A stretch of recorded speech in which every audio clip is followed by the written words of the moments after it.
Hello my dear friends, how have you been? Welcome to Learn English Online with Krishna. Learn English Online with Krishna में आपका स्वागत है दोस्तों आपने अक्सर कॉन्वर्सेशन में, बातचीत में ये वर्ड सुने होंगे, शेम, शेमफुल, शेमलेस, शेमलेसली या व्हाट अ शेम। दोस्तों आज की क्लास में हम सीखेंगे कि इन वर्ड्स को कहाँ कहाँ यूज़ करना चाहिए, इनकी क्या मीनिंग है और ये जो फ्रेजेस मैं बोल रहा था इनकी क्या मीनिंग है। दोस्तों इंग्लिश कॉन्वर्सेशन के लिहाज से काफ़ी इंपॉर्टेंट इन्फॉर्मेशन है, आपको ध्यान से तक पूरी वीडियो को देखना चाहिए। आज जो टॉपिक है हमारा वो है meaning and usages of shame, कि शेम जो वर्ड है इसकी क्या मीनिंग है और इसकी यूजेज क्या क्या है। पहला वर्ड है शेम खुद ही, और ये एक नाउन है जिसका एन लिखा है मैंने यहाँ पर, और इसकी मीनिंग क्या होती है। हिंदी में इसकी मीनिंग होती है शर्म, हम बोलते हैं ना कि उसको शर्म नहीं आती, इस तरीके से, तो शर्म इसकी मीनिंग है। और इंग्लिश में इसकी मीनिंग है द फीलिंग्स ऑफ सैडनेस, यानी दुख की भावना या उदासी की भावना। गिल्ट यानी अपराध बोध, जब आदमी से कोई गलती हो जाएगी तो उसको अपराध बोध होगा। एंड एम्बैरसमेंट, एम्बैरसमेंट का मीनिंग होता है शर्मिंदगी। तो जब ये सारी भावनाएं एक साथ मिल गई हो तो उसी को कहते हैं शेम। शर्मिंदगी की भावना, अपराध बोध की भावना और उदास होने की भावना। किसी से गलती हो जाए तो आदमी थोड़ा सा सैड भी होता है कि अरे यार मुझसे क्या हो गया। तो दोस्तों इसी कहते हैं शेम। हिंदी में इसका मीनिंग है शर्म। सेंटेंस में कैसे यूज़ करेंगे, देखिए, किसी ने कहा किसी के बारे में कि ही हंग हिज फेस इन शेम, उसने शर्म से अपना चेहरा झुका लिया। हंग जो है दोस्तों, ये हैंग जिसका मतलब होता है लटकाना, उसका पास्ट टेंस है। तो उसने चेहरा लटका लिया यानी चेहरा झुका लिया। तो ही हंग हिज फेस, उसने अपना चेहरा झुका लिया, इन शेम, शर्म के मारे, शर्म से उसने अपना चेहरा झुका लिया। ये एक यूज़ है इसका। दूसरा यूज़ देखिए, किसी के बारे में कहा जा रहा है ओह ही हैज़ नो शेम, उस आदमी के अंदर शर्म नाम की कोई चीज़ नहीं है, ही हैज़ नो शेम। तो दोस्तों एक तो ये मीनिंग है इसकी। हम दूसरी मीनिंग क्या है और कैसे ये स्पोकन इंग्लिश में इस्तेमाल होता है इंग्लिश कॉन्वर्सेशन में। डिसअपॉइंटमेंट यानी निराशा। मान लेते आप किसी काम को कर रहे थे या आपको उम्मीद थी कि ये काम ऐसे होगा, या आपको किसी आदमी से उम्मीद थी कि वो आदमी इस तरीके से काम करेगा, लेकिन ना तो वो काम हुआ या नहीं तो फिर उस आदमी ने जिससे आपको उम्मीद थी उसने आपकी उम्मीद के मुताबिक काम नहीं किया। तो हम कई बार हम कहते हैं ना, अरे यार ये तो बहुत ही शर्म की बात है, ये तो बहुत ही शर्म की बात है।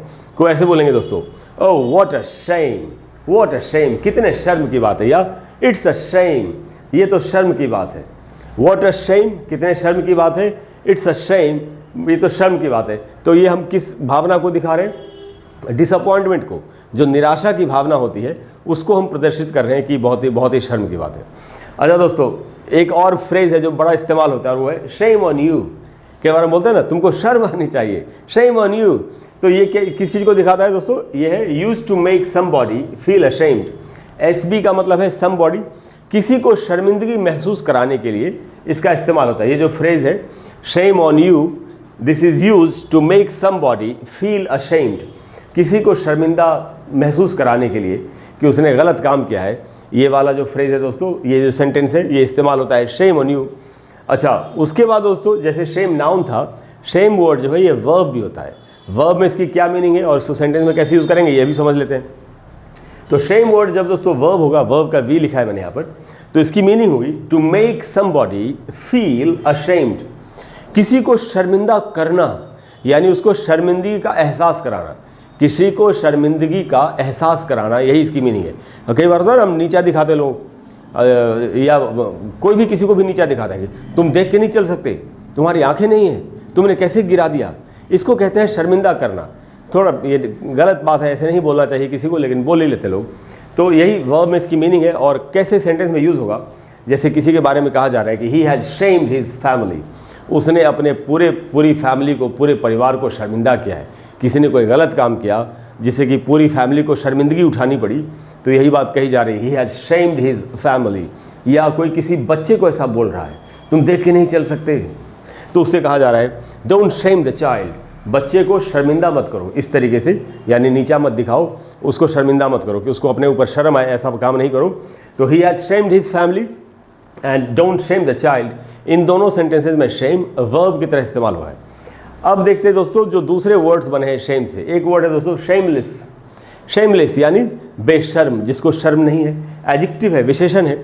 और मीनिंग इंग्लिश में कैसे लिखिए, नॉट फीलिंग अशेम्ड, यानी जिस आदमी को शर्मिंदगी नहीं होती हो, यानी जो बेशर्म है। और सेंटेंस में कैसे यूज होगा, किसी के लिए कहा जा रहा है ही इज शेमलेस, वो एक बेशर्म आदमी है, he is shameless, she is shameless, आप किसी के लिए भी बोल सकते हैं। उसके बाद दोस्तों शेमलेसली, शेमलेसली जो ये जो एडजेक्टिव है शेमलेस, उसी का एडवर्ब है, ly लगा दिया तो एडवर्ब हो गया। तो शेमलेसली का मतलब है शर्मनाक तरीके से। शर्मनाक तरीके से ये एक एडवर्ब है। सेंटेंस में कैसे यूज़ करेंगे, इसका एक एग्जाम्पल है। देखिए, किसी के बारे में कहा जा रहा है, ही वॉज बिहेविंग शेमलेसली, वो बेशर्मी से बिहेवियर कर रहा था। तो शेमलेसली का मीनिंग है बेशर्मी से, बेशर्म पूर्वक या बेशर्मी से। He was behaving shamelessly. अच्छा दोस्तों, उसके बाद एक वर्ड है और वो है अशेम्ड, जो शेम से ही बना है।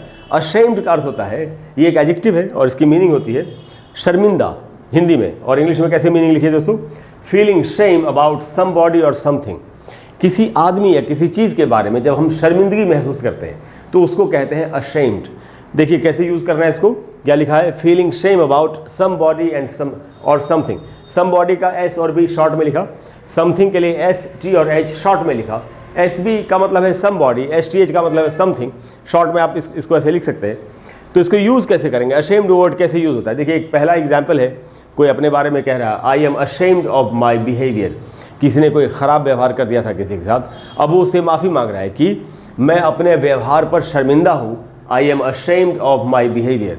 और अगर ये यहाँ पर आदमी अपने लिए शर्मिंदा हो रहा है, किसी आदमी के लिए शर्मिंदा होना, किसी चीज़ के लिए शर्मिंदा होना, किसी बात के लिए शर्मिंदा होना, कैसे सेंटेंस में यूज़ करेंगे। देखिए कहीं कोई आदमी कह रहा है किसी से, I am ashamed of the bad service. मान लेते हैं कोई होटल है या कोई रेस्टोरेंट है और वहाँ पर कुछ कस्टमर्स आए, उनको ख़राब सर्विस मिली, तो उन्होंने शिकायत की। तो वहाँ का जो भी मैनेजर है या केयर टेकर है वो कह रहा है कि I am ashamed of the bad service, कि ये जो आपको बैड सर्विस यानी ख़राब सर्विस मिली है उसके लिए मैं शर्मिंदा हूँ। तो मैं इस ख़राब सर्विस के लिए शर्मिंदा हूँ। और पहला सेंटेंस था I am ashamed of my behaviour, मैं अपने व्यवहार के लिए शर्मिंदा हूँ। कई बार लोग सिर्फ इतना बोलना चाहते हैं, मैं अपने आप से शर्मिंदा हूँ, तो इसको कहना चाहिए I am ashamed of my self. तो दोस्तों ये सारे वर्ड से शेम से जुड़े हुए। एक और भी वर्ड है शेमफुल, जो मैंने लिखा नहीं है, मैं आपको ऐसे ही बताता हूँ। शेम में FUL अगर आप जोड़ देंगे, शेमफुल, तो वो वर्ड है शेमफुल और उसका मीनिंग होता है शर्मनाक। जैसे हम बोल सकते हैं ओ दिस इज़ शेमफुल, या हिज बिहेवियर वॉज शेमफुल, उसका व्यवहार जो था वो बहुत ही शर्मनाक था। तो दोस्तों इस तरीके से ये सारे वर्ड्स शेम से जुड़े हुए हमने आज सीखे। मुझे पूरी उम्मीद है कि आज के बाद आप इन वर्ड्स को बहुत ही सफलतापूर्वक इस्तेमाल कर पाएंगे। और जब भी आपको इन वर्ड्स को बोलने की ज़रूरत हो तो आप इनको बोलेंगे, आपको दिक्कत नहीं होगी ज़रा से भी।